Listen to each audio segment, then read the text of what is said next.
नमस्कार बच्चों। Today we are going to discuss class 10th SST social science worksheet number 63। ये आपकी 11th of Jain 2022 की वर्कशीट रहेगी। In today's worksheet we are going to continue the 7th chapter of geography, that is lifelines of national economy. This will be the 4th part of this chapter. ये 4th part रहेगा इस chapter का। So far in this chapter we have discuss about the importance of the transport system, उसकी importance क्या होती है, about the roadways, importance of roadways, classification of the roads कि India में रोड्स कितने टाइप्स के होते हैं वो हमने डिस्कस किए थे। सेकंड जो हमारी वर्कशीट थी इस चैप्टर की, उसमें जो हमारी प्रीवियस वर्कशीट थी उसमें हमने डिस्कस किया था about the railways, importance of railways, problems of the railways, and in the end we compared the railways with the roadways की दोनों का कंपैरिजन हमने किया था।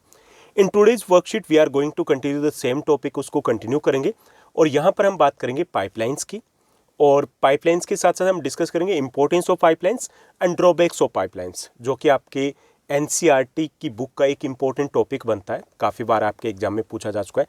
After that we will discuss about the waterways, importance of the waterways and we will discuss about the national waterways number 1, 2, 3, 4 and 5। जैसे आपके national highway होते हैं ऐसे ही हमारे यहाँ पर नेशनल वाटरवेज भी है, तो ये सब कुछ हम यहाँ पर डिस्कस करेंगे। लेट्स बिगिन, चलिए शुरुआत करते हैं हम आज की इस वर्कशीट की। पाइपलाइंस की बात करें तो ये हमारे ट्रांसपोर्ट नेटवर्क में न्यू एंट्री है, यानी कि प्लेइंग 11 में पहले नहीं थे, अभी ये आ गए हैं। और ऐसा नहीं है कि अभी न्यू एंट्री है तो इसका मतलब पहले हम पाइपलाइन का यूज़ नहीं करते थे।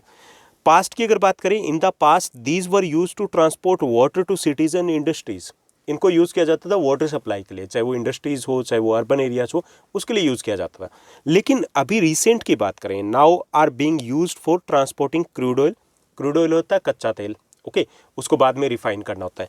क्रूड ऑयल हो गया, पेट्रोलियम प्रोडक्ट हो गए, जब उसको रिफाइन किया जाएगा तो 350 प्लस प्रोडक्ट्स निकलते हैं, तो उन्हीं पेट्रोलियम प्रोडक्ट्स की बात की जा रही है। एंड नेचुरल गैस, ये तो सबको पता है, दिल्ली में एक बड़ा नेटवर्क बिछा हुआ है, घर घर में किचन में सीधी पाइपलाइन जाती है, ओके। तो उसके लिए अब इसको यूज़ किया जाता है। कहाँ से? ऑयल फील्ड से। रिफाइनरीज होगी जहाँ पे रिफाइन किया जाता है ऑयल को, फर्टिलाइजर फैक्ट्रीज है जो इसके ऊपर डिपेंड करती है पेट्रोलियम प्रोडक्ट्स के ऊपर, और बिग थर्मल पावर प्लांट्स है वहाँ तक सप्लाई किया जाता है। यानी कि अब इसका यूज़ है वो अलग पर्पज़ के लिए होने लगा है। It means for the to supply और for transporting crude oil, petroleum products and the natural gases के लिए हम यूज़ करने लगे। अब यहाँ पे जैसे थर्मल पावर प्लांट्स का क्या मतलब है कि थर्मल पावर प्लांट्स मतलब हमारे यहाँ पे कुछ थर्मल पावर प्लांट्स है 500 प्लस है, जहाँ पे इलेक्ट्रिसिटी जनरेट की जाती है, 2 वे से जनरेट की जाती है। एक तो कोल से होती है, मैक्सिमम है वो कोल के ऊपर डिपेंड करते हैं, लेकिन कुछ ऐसे भी हैं जहाँ पर पेट्रोलियम को यूज़ किया जाता है, तो वहाँ पर भी सप्लाई है वो इसी वे से होती है, यानी कि पाइपलाइंस के थ्रू होती है। इसके साथ साथ सॉलिड्स कैन ऑल्सो भी transported through it when converted into slurry. अगर हम लिक्विड तरल में अगर चेंज कर दें, कुछ ऐसे प्रोडक्ट्स होते हैं सॉलिड्स, तो उसको भी ट्रांसपोर्ट किया जा सकता है। तो ये तो हो गया कि क्या यूजेस हो सकते हैं पाइपलाइंस के। अब हम बात करेंगे कि इसकी इंपॉर्टेंस क्या है, इतना इंपॉर्टेंट कैसे है। तो पहला ये कि this one is the cheapest mode of transport on land. Land पे अगर बात करें तो सबसे सस्ता ये मोड ऑफ ट्रांसपोर्ट है, रेलवे से भी सस्ता पड़ता है। इनिशियल जो कॉस्ट होती है जब हम पाइपलाइन को डालते हैं वो काफ़ी हाई रहती है, but after that the maintenance cost is almost zero, वो कि नेग्लिजिबल है, जीरो के आसपास होती है। तो ये एक इसका बड़ा एडवांटेज है। सेकेंड एडवांटेज है, it is free from the constraint like that of a strike, weather condition, उससे फ्री होता है। एक बार पाइपलाइन डल गई उसके बाद ना तो स्ट्राइक, धरना, प्रदर्शन, कुछ हो कोई मतलब नहीं है, मौसम खराब हो, कुछ हो कोई मतलब नहीं है, रेगुलर सप्लाई होती है। थर्ड जो इसका एडवांटेज रहता है, pipeline can be laid under water और in difficult areas like that of a hilly areas या फॉरेस्ट एरियाज है, वहाँ पर भी पाइपलाइन को बिछाया जा सकता है, तो ये भी एक अच्छी बात है, ओके। अब इसकी ड्रॉबैक्स की अगर बात करें तो ड्रॉबैक्स है कि it is not so easy to find out the leakage. इसमें अगर लीकेज हो जाए तो वो फाइंड आउट करना इतना ईजी नहीं होता। सेकेंड इशू है कि if we are able to find out the leakage को अगर हम फाइंड आउट कर लें, it is not easy to repair that leakage. उस लीकेज को स्टॉप करना, उसको रोकना, उसको रिपेयर करना भी ईजी टास्क नहीं होता। थर्ड जो इश्यू ये होता है कि आफ्टर लेइंग द पाइपलाइन को अगर बिछा दें हम, उसके बाद उसकी जो हम कह सकते हैं कि जो क्वांटिटी है वो हम इंक्रीज या डिक्रीज नहीं कर सकते। एक बार बिछाने के बाद ये नहीं कि चलो मूड हो गया चलो बढ़ा दें, तो वो पॉसिबल नहीं होता। ये भी एक इसके साथ इश्यू है। इसके साथ there is lots of issues like that of a theft का इश्यूज़ है चोरी होने की संभावना रहती है। तो ये कुछ इश्यूज है इसके साथ, लेकिन फिर भी ये ओवरऑल काफ़ी अच्छा मोड ऑफ ट्रांसपोर्ट है। उसके बाद हम बात करेंगे important networks of pipeline transportation की। अगर हम इंपॉर्टेंट नेटवर्क्स की बात करें पाइपलाइन ट्रांसपोर्टेशन के, तो हमारे यहाँ पे 3 इंपॉर्टेंट नेटवर्क्स हैं। फर्स्ट जो इंपॉर्टेंट नेटवर्क है वो है असम टू कानपुर। असम में जो अपर असम का पार्ट है, नहरकटिया, शिवसागर, बोरान, वहाँ से पाइपलाइन आती है और ये बरौनी होते हुए कहाँ पहुँच जाती है, ये पहुँच जाती है कानपुर तक। ठीक, तो ये एक इम्पॉर्टेंट नेटवर्क है, यानी कि असम के जो ऑयल फील्ड है उसको ये कनेक्ट करता है, मिड यूपी है वहाँ तक पहुँच जाती है। उसके बाद गुजरात में सलाया टू पंजाब जालंधर तक एक पाइपलाइन जाती है, भी काफ़ी इंपॉर्टेंट है। थर्ड है हमारी HVJ पाइपलाइन। HVJ पाइपलाइन जो इनिशियली 1700 किलोमीटर लॉन्ग थी, अब ये 2500 प्लस हो गया है और आगे इसको बढ़ाया गया। ये HVJ H4 Hazira, V4 Vijaypur, J4 Jagdishpur. Hazira Vijaypur से होते हुए जगदीशपुर तक ये जाती है। अब इसको मथुरा होते हुए दिल्ली से आगे यहाँ पे सोनीपत पानीपत तक पहुँचाया गया। तो ये इंपॉर्टेंट हमारे पाइपलाइंस के नेटवर्क रहेंगे। After that we will discuss about the waterways. चलिए वाटरवेज की भी बात कर लेते हैं। वाटरवेज के अगर इंपॉर्टेंस या इंपॉर्टेंट फीचर्स की बात करें, this one is the cheapest mode of transportation. सभी में ही अगर हम कंपेयर करें तो सबसे सस्ता अगर मोड ऑफ ट्रांसपोर्ट है तो वो ये वाटरवेज होता है। Second, most suitable for the carrying heavy and bulky goods है। हैवी और बल्की गुड्स है उसके लिए सबसे अच्छा मोड होता है। हैवी गुड्स है तब उसमें ट्रांसपोर्टेशन कॉस्ट है वो काफ़ी कम पड़ेगी, इट मीन्स दैट जो प्रॉफिट है वो ज़्यादा रहेगा।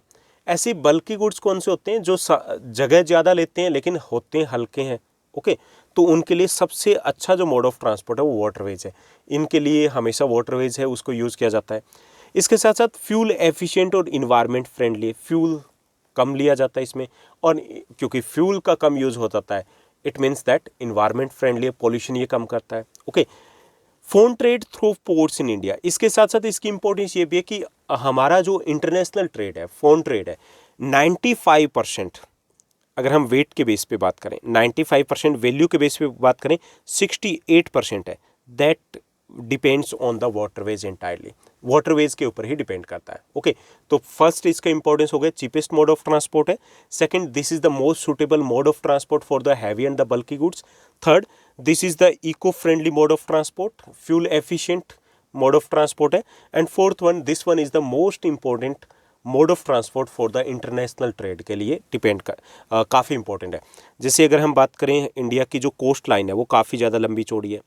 अब इस लंबी चौड़ी कोस्ट लाइन की अगर बात करें तो इस लंबी चौड़ी कोस्ट लाइन पे 12 मेजर और 187 माइनर, यहाँ पर जो लेस इंपॉर्टेंट कह सकते हैं, 187 माइनर पोर्ट्स हैं और 12 मेजर पोर्ट्स हैं जिनके थ्रू इंटरनेशनल ट्रेड किया जाता है। तो हमारे लिए क्योंकि इतनी लंबी कोस्ट लाइन है, उस लंबी कोस्ट लाइन जो 15,200 किलोमीटर के आसपास हो जाती है टोटल, तो उस लॉन्ग कोस्ट लाइन के आसपास की बात की जाए तो इस लॉन्ग कोस्ट लाइन के ऊपर इतने बड़े बड़े पोर्ट्स हैं और उसके कारण ये इंपॉर्टेंट और ज़्यादा हो जाता है हमारे लिए वाटरवेज, ओके। कुछ इंपॉर्टेंट मैं पोर्ट्स की बात करूँगा। यहाँ पे आपका आ जाता है कांडला पोर्ट, यहाँ पे आपका मुंबई पोर्ट आ जाता है, यहाँ पे आपका मारमागांव पोर्ट आ जाता है, यहाँ पे आपका पोर्ट आ गया न्यू मंगलोर, यहाँ पे आपका पोर्ट, यहाँ तमिलनाडु का साउदर्न पार्ट में पोर्ट आ गया आपका तूतीकोरिन, यहाँ पे आपका चेन्नई पोर्ट आ जाता है, यहाँ आपका विशाखापट्टनम पोर्ट हो गया, पारादीप, हल्दिया, कोलकाता, ये हमारे कुछ मेजर पोर्ट हैं, ओके। अब हम बात करेंगे कुछ इंपॉर्टेंट नेशनल वाटरवेज की। जो इंडिया में कुछ ऐसे वाटरवेज हैं जिनको नेशनल वाटरवेज डिक्लेयर किया गया है जो कि ट्रांसपोर्ट के लिए यूज़ किए जाते हैं। अब ये नेशनल वाटरवेज कैसे कि जो वाटरवेज है उसको हम 2 पार्ट्स में डिवाइड कर सकते हैं। एक तो वाटरवेज हो गए हमारे जो इनर वाटरवेज हो गए, ओके, और दूसरे हो गए जो हमारे जो ओशनिक वाटरवेज है यानी कि ओपन ओशन में। तो इनर वाटरवेज में कौन से आएंगे? इनर वाटरवेज में हमारे आ जाएंगे वाटर ट्रांसपोर्ट में, जैसे लेक्स में हो गए, रिवर्स हो गई, ओके, केनाल्स होगी। तो हमारे यहाँ पर 5 जो हैं सबसे इम्पोर्टेंट इनर वाटरवेज है, उनको नेशनल वाटरवेज का नाम दिया गया। सबसे पहले नेशनल वाटरवेज नंबर 1 वो है गंगा रिवर में, द गंगा रिवर में है ये, इलाहाबाद प्रयागराज से हल्दिया तक है और 1620 किलोमीटर लॉन्ग है ये, ओके। उसके बाद सेकंड है national waterways number 2, this is in the Brahmaputra river between Sadiya to Dhubri के बीच में, ये 891 किलोमीटर लॉन्ग है ये। थर्ड वन है national waterways number 3, this one is in Kerala, in west coast canal है वहाँ पर ये, और ये 205 किलोमीटर लॉन्ग है। तो काफ़ी सारे स्टूडेंट्स हैं उनकी बुक में यहीं तक डेटा दिए गए, और जो न्यू अपडेटेड बुक्स है उसमें वाटरवेज नंबर 4 और 5 भी दिए गए। नेशनल वाटरवेज नंबर 4 की अगर बात करें तो ये specify stretches of the Godavari Krishna river along with the Kakinada Puducherry stretches of canals है, वहाँ पर ये फैला हुआ है। ये है हमारा national waterways number 4। National waterways number 5 की बात करें तो ये भी कुछ अलग अलग टुकड़ों में बंटा हुआ है। तो ये जो ब्राह्मणी रिवर है along with the Matai river है, डेल्टा चैनल्स ऑफ महानदी और ब्राह्मणी रिवर के जो डेल्टा चैनल्स है वहाँ पर ये फैला हुआ है। ओके, इसमें से ये 3 है, फर्स्ट 3 ये आपको अच्छे से पता होना चाहिए। कहाँ है, इनकी लेंथ कितनी है, कौन सी रिवर या कौन सी कैनाल से एसोसिएटेड है, तो ये आपके एग्जाम के लिए इंपॉर्टेंट रहेंगे। Now let's move to the question answers. Question answers हमें कुछ दिए गए यहाँ पर, 2 ईजी क्वेश्चंस दिए गए, चलिए इनको सॉल्व करते हैं। फर्स्ट हमारा क्वेश्चन दिया गया, describe the major national waterways of India है, वो हमें बताने हैं। तो मेजर की बात करें तो इसमें फर्स्ट 3 ही हमारे मेजर है, वही मेंशन हम करेंगे। National waterways number 1, it is between Prayagraj to Haldia in the Ganga river, and total length की अगर बात करें 1620 किलोमीटर। मेंशन करना चाहो तो मेंशन कर सकते हो, otherwise there is no need. Second है national waterways number 2, it is between Sadiya to Dhubri in Brahmaputra river, total length है 891 किलोमीटर।